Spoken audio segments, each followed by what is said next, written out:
بسم اللہ الرحمن الرحیم۔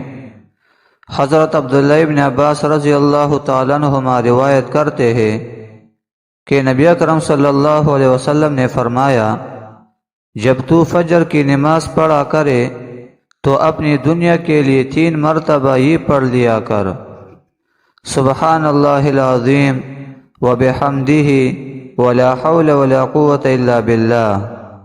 اللہ تعالیٰ تجھے 4 بیماریوں سے نجات میں رکھے گا: پاگل پن، کوڑ، اندھا پن، فالج۔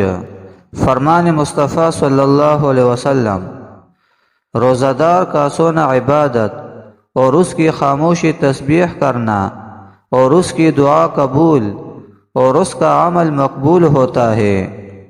روزہ دار کو افطار کرانے کی فضیلت۔ رسول اللہ صلی اللہ علیہ وسلم نے ارشاد فرمایا، من فطر صائما کان له مثل اجرہ غیر انہ لا ينقص من اجر الصائم شیئا۔ جس نے کسی روزہ دار کو افطار کرایا تو اسے بھی اس کے برابر ثواب ملے گا، بغیر اس کے کہ روزہ دار کے ثواب میں سے ذرا بھی کم کیا جائے۔